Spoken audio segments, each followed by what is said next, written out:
Tapos na ang hapon na rush sa Pacman's Grill, isa sa mga signature restaurant ni Manny Pacquiao. Unti-unti na humihina ang ingay ng mga customer. Lumalambot na ang tunog ng mga pinggan at nananatili pa rin sa hangin ang amoy ng garlic fried rice at sizzling beef. Naglilinis na ang staff, naghahanda para sa dinner crowd nang biglang pumasok ang isang lalaki na naka-plain polo shirt, dark jeans, at simpleng cap na nakababa sa mukha. Walang lumingon sa kanya. Sa kanila, isa lang siyang ordinaryong bisita. Pero ang lalaking yon, si Manny Pacquiao mismo, ang may-ari ng restaurant. Madalas na pumupunta si Manny sa kanyang mga negosyo nang walang paunang abiso. Hindi para magpakitang gilas, hindi para hingin ang pagkilala, kundi para makita kung ano talaga ang nangyayari. Sa kanya, natural na sa kanya ang pagiging mapagpakumbaba. Kaya naman ng araw na iyon, pinili niyang maging ordinaryong customer lang. Pagpasok niya, agad na napansin ni Manny ang isang kakaibang bagay. Sa sulok ng dining area, may isang batang waitress na naka-light blue uniform na nakatayo nang nakatigilan sa service counter. Nanginginig ang balikat niya habang pinupunasan ang mukha gamit ang likod ng kamay. Akala muna ni Manny pagod lang siguro siya sa shift, mahirap nga naman ang trabaho sa restaurant, pero napansin niya na namumula ang mata niya, tumutulo ang luha kahit sinusubukan niyang itago. Sa paligid niya, tuloy pa rin ang buhay na parang walang nangyayari. May grupo ng customer sa booth malapit na malakas ang tawa. May ibang waiter na mabilis na dumaan, nagpapanggap na hindi nakakita. Ang manager nakatayo roon na may clipboard, sumisigaw ng utos sa staff, at ganap na binabaliwala ang babae. Sa lahat, invisible siya. Pero kay Manny, imposible na hindi mapansin. Tahimik siyang pumili ng booth malapit doon at umupo ng walang ingay. Nag-isip siya. Ano kaya ang dahilan kung bakit umiiyak ang batang babaeng to sa harap ng lahat? Habang kinukuha ng waitress ang notepad at sinusubukang maging kalmado, binigyan siya ni Manny ng pinakamaliit na ngiti na puno ng pag-aalala. Nagdalawang isip siya sandali tapos lumapit sa table niya na nanginginig ang kamay. "Good evening, sir," bulong niya, basag ang boses. "Ano po ang ma-order niyo ngayon?" Calm at steady ang sagot ni Manny. Pero sa loob niya, alam na niya na hindi magtatapos ng normal ang gabing to. Nakita niya ang waitress na umiiyak. Pero ang gagawin ni Manny Pacquiao pagkatapos nito ay magpapabago sa lahat. Pilit nang umiti ang batang waitress habang nakatayo sa tabi ng table ni Manny, nanginginig ang ballpen sa kamay. Liza ang nakalagay sa name tag niya, pero matagal ng kupas ang kinang nito. Malambot at magalang ang boses niya, pero puno ng pagod. "Just some water for now, please," sabi ni Manny ng mahina, nararamdaman ang kanyang discomfort. Hindi siya nagmamadali. Hindi siya kailanman nagmamadali, lalo na pagdating sa pakikinig, isang bagay na natutunan niya matapos maraming taon na binabaliwala noong bata pa siya. Mabilis na tumango si Liza, sinulat sa pad kahit simple lang ang order. Pagkatalikod niya para kumuha ng baso, napansin ni Manny na pinupunasan niya ulit ang mata, sapat lang para hindi makita ng iba. Pero nakikita ni Manny ang lahat. Pagbalik niya, maingat niyang inilagay ang baso. Tahimik na tanong ni Manny, "Okay ka lang ba?" Nag-alangan ang ngiti niya. "Yes, sir." "Salamat po." "Ano po ang gusto niyong kainin ngayon?" Inignora niya ang tanong, pinilit ang professionalism. Hindi pa pinilit ni Manny. Hindi pa. Simple lang ang in-order niya, maliit na pagkain lang, sapat para manatili si Liza sa paligid sandali. Pagkaalis niya, sumandal si Manny sa booth, at mas maingat na tiningnan ang restaurant. Naniniwala siya na ang negosyo ay sumasalamin sa paano tratuhin ang mga empleyado. At ngayong gabi, nakakabahala ang nakikita niya. Sa counter, may grupo ng customer na sumisnap ng daliri kay Liza ng walang pasensya. "Miss, matagal na kaming naghihintay," sigaw ng isa. Kahit kakaserve lang niya sa kanila ilang minuto na ang nakalipas. May isa pang bumulong ng masakit na salita na ikinangiwi niya. Paulit-ulit siyang humingi ng paumanhin, yumuko ang ulo at mabilis na pumunta sa kusina. Tumigas ang panga ni Manny. Kilala niya ang itsura na iyon, yung lumalamon ng sakit para lang mapanatili ang trabaho. Maya-maya, lumabas ang manager mula sa back office, may dala na clipboard. Matinis at malakas ang boses niya, naririnig ng lahat. "Liza, mali na naman ang order mo. Ilang beses ko pa ba sasabihin, negosyo to, hindi charity. Parang kutsilyo ang mga salitang iyon sa dining room. Lumilingon ang mga customer. May tumawa, may bumulong, pero walang nagtanggol sa kanya. Namula ang mukha ni Liza sa hiya habang yumuyuko. Naningkit ang mata ni Manny. Naalala niya ang sarili noong bata pa, mga gabi na tinawanan dahil walang sapatos, gutom at mahirap. Mga pagkakataon na tiningnan siya na parang hindi tao. Naalala niya kung paano masakit kapag walang tumayo para sa kanya. Pinilit niyang maging kalmado, nagkuyom ng kamao sa ilalim ng mesa. Bumalik si Liza sa table niya, bahagyang natumba ang tray sa kamay. Maingat niyang inilagay ang pagkain, pero may bagong luha sa mata. Sorry po sa delay, sir, bulong niya, basag ang boses. Tiningnan siya ni Manny, mabait pero matatag ang tono. Hindi mo kailangang mag-sorry dahil tao ka lang. Parang natigilan siya sa mga salitang iyon. Sandaling bumuka ang labi niya na parang gusto magsalita, pero mabilis siyang nag-excuse at tumalikod, natatakot na manatili. Mula sa booth, pinanood ni Manny habang papalayo si Liza, patungo sa kusina, nakayuko ang balikat sa bigat ng mundo. Nakita niya kung paano bumubulong ang ibang staff, hindi nag-aalo, puro husga lang. Nakita niya kung paano tratuhin siya ng mga customer na parang wala o disposable. Alam niyang kailangang magbago ngayong gabi. Sa ngayon, tahimik pa rin si Manny, naghahalo sa ibang bisita. Pero sa loob, lumalakas ang determinasyon niya. Hindi siya pumunta roon para maghanap ng gulo. Gusto niya lang tahimik na kain. Pero may paraan ang tadhana na ilagay siya sa eksaktong lugar kung saan kailangan siya. Malayo pa ang gabi. Nakita mo na ba ang isang taong inapi sa trabaho? Bago natin ituloy ang kwento, sabihin mo sa amin kung saan ka nanonood. Kung nagustuhan mo ang kwentong to, pindutin ang subscribe button dahil bukas may special story ulit tayo. Tumunog ang mga kubyertos at mahinang usapan sa restaurant. Pero kay Liza, parang spotlight ang bawat tunog sa mga pagkakamali niya. Dala niya ang tray ng drinks patungo sa pamilya sa sulok na booth. Maingat ang galaw kahit nanginginig ang kamay. Paglalagay niya ng baso, isa ang nadulas, natapon ang soda sa mesa. Napahiyaw ang maliit na bata nang tumalsik sa manggas niya at matalim na sigaw ng nanay. Unbelievable. Hindi mo man lang maayos na dalhin ang tray? Ma'am, sorry po talaga, utal ni Liza, nagmamadaling maglinis. Punong-puno ng panik ang mata, nakayuko ang balikat. Umiling ang tatay, bumulong. Kaya siguro mabagal ang service dito. Kahit sino na lang kinukuha nila ngayon. Mas malalim ang sugat ng mga salitang iyon kaysa sa natapon na soda. Yumuko ulit si Liza, bumulong ng isa pang sorry.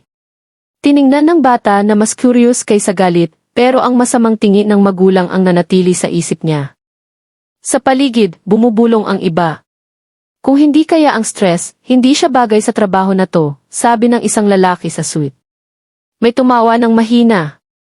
Siguro tamad lang yan, palaging may dahilan. Walang nagbigay ng mabuting salita. Walang tumulong. Tahimik o mas masahol pa, hinusgahan siya. Sa booth niya, tahimik na nakaupo si Manny Pacquiao, hindi pa nagagalaw ang pagkain. Sinusundan ng mata niya ang bawat detalye, bawat ngisi, bawat pag-iling ng ulo. Naramdaman niya ang pamilyar na hapdi ng kawalan ng hustisya, yung hapdi noong bata pa siyang nagbenta ng tinapay sa kalye, binabaliwala ng mundo. Sa loob, sumusunog ang dibdib niya. Gusto niyang tumayo at magsalita agad, pero tinuruan siya ng karanasan ng pasensya. Alam niyang may tamang oras para magpakilala. Ngayon, kailangan niyang makita ang katotohanan. Paano talaga pinapatakbo ang restaurant niya, at paano tratuhin ng mga tao ang isa't isa, kapag akala nila walang mahalagang nanonood. Pumunta si Liza sa kusina, yakap-yakap ang basang tray sa dibdib. Bago pumasok sa swinging doors, tumigil siya sandali, pinindot ang palad sa mukha. Tahimik na humagulgol ang balikat, tapos huminga ng malalim at pumasok. Maya-maya, lumitaw ulit ang manager, may clipboard. Malakas na parang latigo ang boses. Liza, binabagal mo ang buong team. Dapat matagal ka na naming pinalitan. Hindi lang malakas, pampublikong kahihiyan. Lumilingon ang mga customer, may ngumingisi, may umuiling sa disapproval. Namula ng husto ang mukha ni Liza. Hopeless yan, bulong ng isang young couple, tinakpan ang tawa ng menu. Tahimik pa rin si Manny, humihigpit ang kamao sa ilalim ng mesa. Ang pasensya niya hindi kahinaan, estratedya yon. Naalala niya ang maraming laban sa ring kung saan naghintay siya, nag-obserba, at sumuntok lang kapag tamang oras na. Ngayong gabi, pareho lang. Hindi lang siya nanonood ng pagdurusa ng empleyado. Nanonood siya ng kultura ng kawalan ng respeto sa mismong negosyo niya. Lumipas ang mga minuto na natili ang tensyon sa hangin. Bumalik si Liza sa table ni Manny, nanginginig ang kamay pero buo pa rin ang professionalism. Okay lang po ba ang lahat, sir? Tanong niya, pilit ng ngiti. Pero ang mata niya ang nagsasabi ng totoong kwento, pagod, takot, at desperadong pag-asa na baka hindi siya husgahan ng bisitang to. Lumambot ang tingin ni Manny. Okay lang lahat, sabi niya. Tapos pagkatapos ng pause, ginagawa mo ang best mo. Huwag mong kalimutan yon. Bahagyang nabuka ang labi niya sa gulat. Walang nagsabi sa kanya ng ganito buong araw. Bahagyang tumango siya bago tumalikod, medyo mas tuwid ang balikat kaysa kanina. Tumawa ng mahina ang negosyanteng malapit. Masyadong malambot yan. Hindi matututo yan ng ganyan. Inignora ni Manny, pero lalo lang nagpatibay ng determinasyon ang mga salitang iyon. Mula sa booth, pinag-aralan pa niya ang restaurant, mabilis na galaw ng staff, demand ng customer, matitinding utos ng manager. Hindi lang masamang gabi. Sirang sistema. At habang nagpapatuloy ang bulungan at husga, alam ni Manny Pacquiao na kailangang magbago. Tiningnan niya ang mga kamay niya, puno ng peklat mula sa ring. Hindi na lang yon kamay ng manlalaban. Kamay na ng lider, negosyante, at ng may kapangyarihang magdala ng hustisya kung saan tumalikod ang iba. Humugot siya ng malalim na hininga, yung klase ng hininga bago pumasok sa ring. Dahil ngayong gabi, hindi siya roon para kumain. Nandyan siya para lumaban, hindi sa kamao, kundi sa katotohanan. At malapit na, malalaman na ng lahat sa restaurant kung sino talaga ang tahimik na nakaupo sa gitna nila. Nakaranas ka na ba na baliwalain kapag kailangan mo ng tulong? Patuloy ang ingay ng restaurant, mga kubyertos, bulungan, at paminsan-minsang sigaw ng manager. Pero sa ilalim yon, may bigat na mga hindi nasasabing katotohanan na nararamdaman ni Manny na dumidikit sa dingding. Matagal na siyang nanonood para makita ang pattern. Si Liza hindi basta clumsy o mabagal. May dinadala siyang bagyo sa likod at walang pakialam ang iba. Ang luha, nanginginig na kamay, pagod, lahat binabaliwala bilang kahinaan. Pero napansin ni Manny. Pagbalik niya na may refill ng tubig, bahagyang sumandal si Manny. Nag-i-enjoy ka ba sa trabaho rito? Tanong niya ng mahina. Nagulat ang mata niya. Walang nagtatanong noon sa kanya yon. Sandali siyang hindi nakapagsalita. Kailangan ko po tong trabaho, sabi niya ng maingat. May sakit ang nanay ko. Bayad sa ospital, upa. Mahirap po, sir. Pero sinusubukan ko. Basag ang boses, pero pilit na ngumiti at yumuko bago mabilis na umalis. Sumikip ang dibdib ni Manny. Naalala niya ang sariling nanay na nagbenta ng mani at tinapay sa kalye ng General Santos para may makain. Naalala ang mahabang gabi ng gutom, insulto, at mga taong nagsabi na wala siyang patutunguhan kundi mahirap na bata. Humugot siya ng malalim na hininga, kinuha ang ballpen sa bulsa. Tahimik niyang hinila ang bill at nagsimulang magsulat sa likod ng resibo. Simple at mabilis ang sulat kamay, pero mabigat ang mga salita. Hindi lang note, pangako yon. Pagkatapos, maayos niyang itinupi ang papel at inilagay sa ilalim ng plato kasama ang stock ng pera na higit pa sa ordinaryong tip, sapat para sa gamot ng nanay, sapat para makalutang ang pamilya ng mga buwan. Pero hindi pa umalis si Manny. Gusto niyang makita kung gaano kalayo ang kawalan ng hustisyang to. Maya-maya, may maingay na grupo ng customer na tinawag si Liza. Nagreklamo sa pagkain, sinabing maliit ang serving at pinilit na ayusin. Pagpilit niyang magpaliwanag ng magalang, may sumigaw, huwag kang makipagtalo. Gawin mo lang trabaho mo, girl. Parang sampal ang mga salita. Mabilis siyang tumango, humingi ng sorry ulit bago tumakbo sa kusina. Sa ibang table, dalawang babae bumulong ng sapat para marinig ni Manny. Pathetic siya, laging umiiyak. Kung ako manager, bukas pa lang tinanggal ko na yan. Tumawa sila. Hindi nagbago ang ekspresyon ni Manny. Nakaupo pa rin siya ng tahimik, cap nakasyado sa mata, hinayaan ang crowd na magpakita ng totoong anyo. Lumitaw ulit ang manager, sumnap ng daliri kay Liza. Akala mo ba pumupunta ang customer dito para makita ang luha mo? Ayusin mo sarili mo o tanggal ka na. Nanginginig ang labi niya, pero tumango, nilunok ang kahihiyan na parang mapait na gamot. Sa kabilang dulo, mahinang tumapik si Manny ng daliri sa mesa, ang kilos ng manlalaban, steady at kalmado. Alam niyang malapit na ang tamang oras. Habang lumilipas ang gabi, pinanatili niya ang composure. Dahan-dahan siyang kumain. Bawat subo, sinusundan ang focus sa Liza. Parang multo siyang gumagalaw sa restaurant, nandoon pero hindi nakikita. Pero kay Manny, siya lang ang mahalaga. Pagbalik niya para alisin ang plato, napansin niya ang nakatuping papel sa ilalim. Nagdalawang isip siya, nalito, pero hindi pa binuksan. Sa halip, inilagay sa bulsa ng apron at mahinang nagpasalamat bago bumalik sa counter. Tumayo si Manny, inayos ang cap. Tahimik siyang lumabas, hindi halos napansin. Pero nanatili ang presensya niya na parang kalmado bago ang bagyo. Sa counter, sa wakas binuksan ni Liza ang note. Nanlaki ang mata habang binabasa, mas malakas ka kaysa sa akala mo. Huwag mong hayaang tukuyin ka ng kanilang kalupitan. F.U. Nanginginig ang kamay. Sa ilalim, malaking stack ng pera, higit pa sa anumang tip na natanggap niya. Sapat para sa gamot ng nanay. Sapat para makalutang ang pamilya ng matagal. Bumuka ang labi at napahagulgol bago niya mapigilan. Tinakpan ang bibig, tumulo ang luha. Sa unang pagkakataon ngayong gabi, hindi dahil sa kahihiyan ang luha. Dahil sa pag-asa. Sa paligid, tumingin ang staff at customer, naguguluhan. Ano nang nangyari? Bakit umiiyak na naman?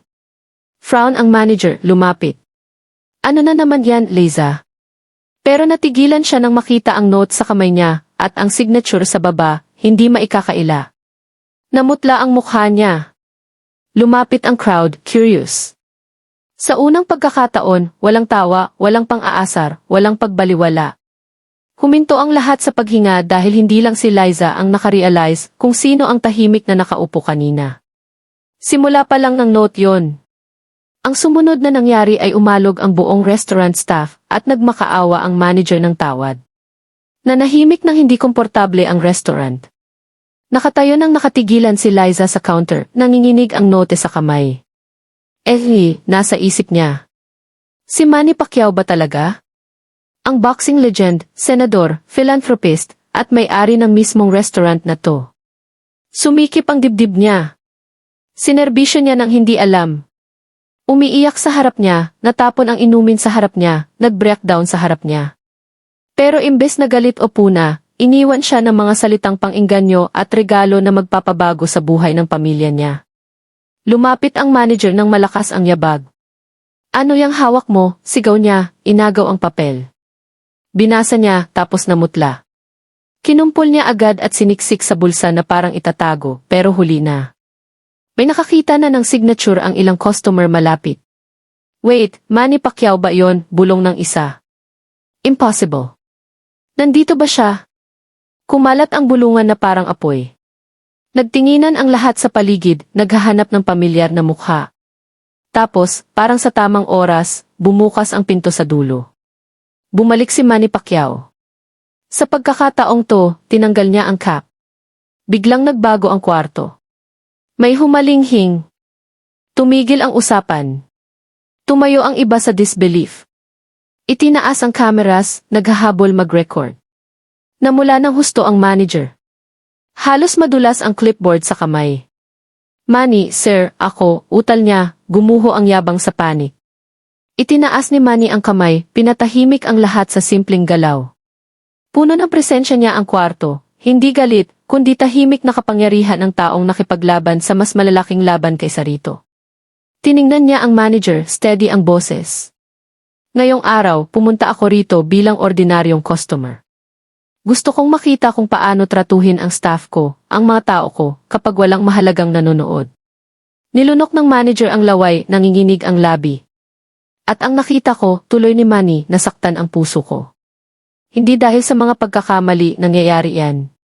Kundi dahil sa paano mo siya trinato, sa paano mo siya inihiya sa harap ng lahat, sa paano tumawa ang iba imbes na tulungan, ang katahimikan ay nakakalunok. Nagagalaw ng hindi komportable ang manager. Sir, sinusubukan ko lang po na panatilihin ang standards. Customer at standards. Pinutol siya ni Manny, matalim na ngayon ang boses. Standards hindi ibig sabihin ng kalupitan. Ang respeto hindi optional. Bawat manggagawa rito ay may karapatan sa dignidad, kahit sino pa sila. Muling napuno ng luha ang mata ni Liza, pero hindi na makalingon. Sa unang pagkakataon sa maraming buwan, naramdaman niyang nakikita, ipinagtatanggol, pinahahalagahan. Tumingin si Manny sa mga customer na bumulong at nang asar. Kayong lahat, pumunta rito para kumain, para mag-enjoy, pero pag nakita niyo ang nahihirapan, tinulungan ba niyo? Nagpakita ba kayo ng kabaitan? O sumali kayo sa pang-aapi? Nagagalaw ng hindi komportable ang negosyanteng ng asar kanina. Ang couple na bumulong, tumingin sa plato. Ang pamilyang sumigaw sa kanya, umiwas ng tingin. Alam nyo, sabi ni Manny, puno ng karanasan ang boses, minsan ako'y nasa lugar niya, mahirap, nahihirapan, tinatawanan, sinabihan na walang kwenta. Kung naniniwala ako sa mga salitang yon, hindi ako makakatayo rito ngayon. Wala kayong makakakilala sa pangalan ko. Tahimik ang buong kwarto. Lahat ng tenga, lahat ng mata nakafocus sa kanya. Tapos bumalik siya sa manager, hindi nagpapatalo ang ekspresyon. Ang restaurant na to may pangalan ko, at habang ganito, walang customer man o manager ang magtrato sa staff ko ng walang respeto. Halos mabuwal ang tuhod ng manager. Pinawisan sa sentido. Please, sir, hindi ko po alam. Ako po. Iyon nga ang punto, putol ni Manny. Lumambot ang tono pero nanatili ang katatagan. Hindi mo kailangang malaman kung sino ang nanonood para tratuhin ng may dignidad ang tao. Ang tunay na karakter lumalabas kapag walang nanonood. May humalinghing ng agreement. May pumalakpak ng mahina. Sumunod ang iba hanggang mapuno ng hesitant pero tunay na palakpak ang restaurant. Tinakpan ni Liza ang bibig gamit ang kamay. Hindi niya makapaniwala. Lumapit si Manny kay Liza, gentle na ang mukha. Liza, tawag niya sa pangalan. Mas malakas ka kaysa sa akala mo. Huwag mong hayaang iparamdam sa'yo ng kahit sino na wala kang halaga. Hindi ka invisible. Malayang tumulo ang luha habang yumuyuko. Salamat po, sir. Salamat po talaga. Inilagay ni Manny ang kamay sa balikat niya nang may pag-aalo, tapos tumingin sa buong kwarto. Ngayong gabi, hindi tungkol sa pagkain. Tungkol ito sa respeto. At ang respeto, karapatan ng lahat, kahit sino pa sila. Sumabog ang mas malakas na palakpak, may tumayo pa. Kinunan ng phones ang bawat sandali, alam na magvivaral yan sa ilang oras. Nakatayo ng matigas ang manager, nakabitin ang kapalaran. At kahit hindi pa sinabi ni Manny, alam na ng lahat na nagbago ang takbo. Dahil sa sandaling iyon, hindi na tungkol sa umiiyak na waitress o malupit na boss. Tungkol ito sa hustisya. Sa katauhan. At sa isang champion na lumalaban sa pinakamalaking laban hindi sa ring, kundi sa araw-araw na pakikibaka ng ordinaryong tao. Naging malakas ang palakpak sa mga salita ni Manny. Pero ang ginawa niya pagkatapos ay nagpagulat sa manager at nagbago magpakailanman sa restaurant. Unti-unting humupa ang palakpak, iniwan ang makapal at hindi komportableng katahimikan. Lahat ng mata nakalock kay Manny Pacquiao. May mukhang may kasalanan ang ilang customer, may mukhang may paggalang. Ang staff nakatayo ng nakatigilan sa pintuan ng kusina, malapad ang mata, mahigpit ang hawak sa tray at notepad. Ang manager lang ang hindi makatingin kay Manny. Nakabitin ang clipboard sa gilid, tumutulo ang pawis sa lig. Alam niyang nahubaran ang yabang niya sa harap ng lahat. Dahan-dahang lumapit si Manny, kalmado pero matatag ang mukha.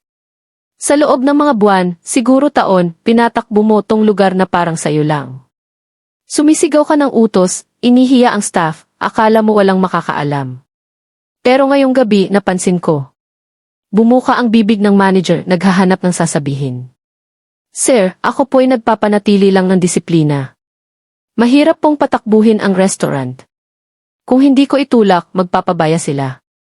Umiling ng dahan-dahan si Manny. Disiplina hindi katulad ng kawalan ng respeto. Pamumuno hindi pang-aabuso. Kung hindi mo maipapaliwanag ang pagkakaiba, hindi ka karapat-dapat sa posisyong to. Kumalat ang halinghing sa restaurant. Nanghina ang tuhod ng manager. Please, sir, bigyan niyo pa ako ng isa pang pagkakataon. Maraming taon na po ako rito. Hindi ko po sinasadya. Sinasadya mo ang bawat salitang sinabi mo sa kanya, putol ni Manny, itinuro si Liza na nakatayo pa rin sa counter, nanginginig. Akala mo mahina siya. Akala mo walang pakialam. Pero ako may pakialam. At kung may pakialam ako sa negosyong to, ang mga tao ko yun. Sumabog ulit ang palakpak mas malakas. May nag-live stream na sa phones. Nagmukhang desperado ang mukha ng manager. Please, isa pang chance, pakiusap niya. Naningkit ang mata ni Manny. Mababa, steady pero matalim ang boses. Noong mahirap ako, nagdasal ako para sa isang chance. Isa lang para mapatunayan ang sarili. Marami ka ng chance. At imbes na itaas ang iba, pinili mong yurakan sila. Natapos na iyon ngayong gabi. Sa mga salitang iyon, tumingin si Manny sa staff na nakakluster sa kusina. Makinig kayong mabuti, sabi niya. Mula ngayon, hindi na manager niyo ang taong to, hindi niya kinakatawan ako, ang pangalan ko, o ang pinaniniwalaan ko. Tapos na siya rito. Huminga ng malalim ang staff. May pumalakpak ng mahina, halatang maluwag. May nagpapalitan ng gulat na tingin. Tinakpan ni Liza ang bibig, hindi makapaniwala. Tumuhog sa sahig ang manager sa gitna ng restaurant. Sir, nakikiusap po ako. May pamilya po ako. Kung tatanggalin niyo ako, wala na po akong matitira. Lumambot sandali ang tingin ni Manny. Alam niya ang takot sa gutom, sa hinaharap, pero alam din niya na kailangan ng pananagutan. Dapat na alala mo iyon bago mo inihiya ang anak ng iba, sabi niya ng mahina. Yumuko ang manager, talo na. Tapos bumalik si Manny kay Liza, na nakatayo ng nakatigilan, kumikinang ang luha sa dim light. Lumapit siya, bawat hakbang matatag at may layunin hanggang makaharap siya. Liza, sabi niya ng mahina. Nakita ko ang lakas mo ngayong gabi. Kahit sinubukan ka nilang sirain, patuloy kang nagserbisyo, umingiti, nananatili. Iyon ang tunay na tapang. Basag ang boses niya sa bulong. Akala ko po invisible ako, sir. Na walang pakialam. Umiling si Manny. Hindi ka invisible. Hindi rito. Hindi kahit saan. Tumingin siya sa buong kwarto, itinaas ang boses sapat para marinig. Maging malinaw to, ang restaurant ko hindi lang tungkol sa pagkain. Tungkol ito sa respeto. Bawat customer, bawat empleyado may karapatan sa dignidad. Kung hindi mo may bibigay iyon, hindi ka bagay dito. Sumabog ang palakpak at hiyaw. Tumayo ang mga customer, pumalakpak. May sumipol, may sumigaw ng pangalan niya. Ang dating mabigat na atmosfera ng kalupitan, ngayon puno ng pag-asa at enerhiya. Itinaas ulit ni Manny ang kamay, pinatahimik. Tapos direktang sinabi sa staff, mula ngayon, magre-rebuild tayo. Hindi sa takot, hindi sa pang-aapi, kundi sa kabaitan, disiplina at pagtutulungan. Bawat tao rito mahalaga at personal kong sisiguraduhin na hindi nyo mararamdaman na hindi. Tumulo ang luha ni Liza, pero sumilip na ang tunay na ngiti, isang ngiti na matagal niyang hindi naramdaman. Dahan-dahang tumayo ang dating manager, walang laman ang mata. Tumingin sa pinto kay Manny pero alam niyang wala ng laban. Walang salitang iniwan, tumalikod at lumabas ng restaurant, ang clipboard ay nahulog sa sahig sa likod niya. Sa sandaling lumabas siya, dumating ang malaking lunas sa staff. May pumalakpak ng hayagan. May yumakap kay Liza, bumulong, libre ka na. Umiti ng mahina si Manny. Hindi siya nagpakitang gila sa palakpak. Hindi siya nagmalaki. Para sa kanya, hindi to tungkol sa pang-aapi o paghihiganti. Tungkol to sa pagbabalik ng balanse, sa pagpapatunay na may kapangyarihan pa rin ang kabaitan at respeto sa mundong madalas nagbabaliwala. Tumingin siya sa mga customer na marami pang nakarecord. I-post nyo ang videos kung gusto nyo, sabi niya ng kalmado. Ipakita sa mundo, pero huwag lang i-share, buhayin nyo. Tratuhin niyo ng may respeto ang mga tao sa paligid nyo. Iyon lang ang paraan para sama-sama tayong umangat. Sumabog ulit ang palakpak, mas malakas kaysa dati. Ang tunog ay umalinggaw sa dingding ng Pacman's Grill, hindi ingay kundi deklarasyon. May nagbago rito ngayong gabi. At sa gitna niyon, nakatayo si Manny Pacquiao. Hindi naka-gloves at shorts, kundi simpleng damit. Manlalaban pa rin, pero ngayon para sa dignidad, katauhan at hustisya. Hindi nagtapos sa loob ng restaurant ang kwento. Sa loob ng ilang oras, alam na ng buong mundo ang nangyari at naging mensahe ang mga salita ni Manny para sa milyon. Pagkaalis ni Manny Pacquiao sa restaurant ng gabing iyon, nanonood na ang mundo. Nag-post ang mga customer ng clips ng confrontation online at sa loob ng ilang minuto, nag-trend ang hashtags tulad ng #RespectForAll at #PacquiaoJustice. Kumalat ang videos ng kalmado pero makapangyarihang salita ni Manny, nakakuha ng milyon-milyong views sa ilang oras. Isang clip ang nagpapakita kay Manny na nagsasabi sa crowd, ang tunay na karakter lumalabas kapag walang nanonood. Isa pa ang moment na inilagay niya ang kamay sa balikat ni Liza, pinapaalalahanan na hindi siya invisible. Parehong nag-viral. Na-share hindi lang sa Pilipinas, kundi sa buong mundo. Libo-libong comments ang dumating. Hindi lang saring lumalaban ang lalaking to, lumalaban siya para sa dignidad ng tao. Isipin niyo kung ganito ang trato ng bawat boss sa empleyado. Walang gastos ang respeto, pero binabago nito ang lahat. Kinuha ng news outlets ang kwento. Mga headline tulad ng, Manny Pacquiao ipinagtanggol ang waitress sa emosyonal na showdown sa restaurant. Mula boxing legend hanggang everyday hero, nagbigay si Pacquiao ng knockout lesson sa respeto. Samantala, ang dating manager ay nasa sentro ng public outrage. May dating empleyado na nag-share online ng sariling karanasan ng pang-aapi sa ilalim niya. Naglabas ng statement ang restaurant, ang Pacman's Grill ay kumakatawan sa dignidad, pagpapakumbaba at respeto. Palagi naming ipaglalaban ang mga values na sinusunod ng ating founder na si Manny Pacquiao. Pero para kay Manny, hindi tungkol sa parusa ang focus. Tungkol sa paghilom. Kinabukasan, bumalik siya ng tahimik sa restaurant. Walang disgis ngayon. Ngiting sinalubong siya ng staff, may yumakap pa sa pasasalamat. Mas magaan ang hangin, mas malaya, na parabang inalis ng magdamag ang anino ng takot. Lumapit si Liza ng maingat, nakatupi ang kamay sa harap, pero wala ng hopeless na bigat sa mata. Sir, sabi niya ng mahina, hindi ko po alam kung paano magpasalamat. Ang ginawa niyo, binago po nito ang lahat para sa akin. Umiti ng mainit si Manny. Hindi mo kailangang magpasalamat, Liza. Sa sipag at tiyaga mo, earned mo ang lugar mo rito. Naalala ko lang sa lahat kung ano ang totoo. Muling napuno ng luha ang mata niya, pero ngayon luha ng maluwag. Kahapon po nang mabasa ko ang note niyo, naramdaman ko ulit na may halaga ang buhay ko. Inilagay ni Manny ang kamay sa dibdib. May halaga yan. Lagi mong tandaan yon. Mabilis kumalat na bumalik si Manny para i-check ang staff. Naglinya ang customer sa labas, hindi lang para kumain, kundi para ipakita ang suporta sa mga manggagawa. Marami ang nagdala ng bulaklak, maliit na regalo at handwritten notes para kay Liza at sa team. Ang dating ordinaryong restaurant naging simbolo, patunay na kayang baguhin ng kabaitan ang buong kwento. Pagkatapos ng ilang araw, nagsalita si Manny sa isang charity event hindi tungkol sa boxing, politika, o negosyo ang topic. Tungkol sa respeto. Ikinuwento niya ang kabataan niya, pagtawa sa kanya habang nagbenta ng tinapay para mabuhay, sinabihan na wala siyang patutunguhan, kundi mahirap na bata na may imposible na pangarap. Tapos sinabi niya si Liza, ang waitress na tahimik na umiiyak habang binabaliwala ng mundo, hanggang sa isang sandali ng awa ang nagbago ng lahat. Ang respeto hindi luxury, sabi ni Manny sa crowd. Karapatan yan. Hindi mahalaga kung waitress ka, driver, janitor, o world champion. Lahat tayo may karapatan sa dignidad.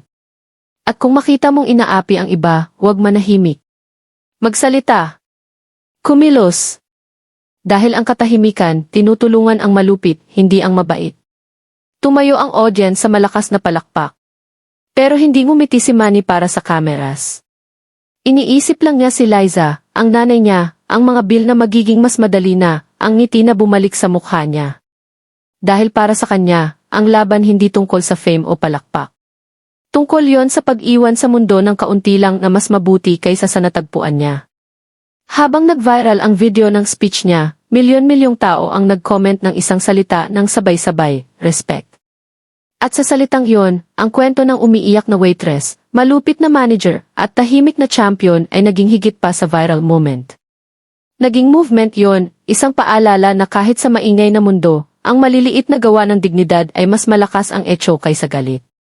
Kung naniniwala kang walang dapat husgahan o ipahiya dahil sa posisyon sa buhay, ay type ang P-respect sa comments.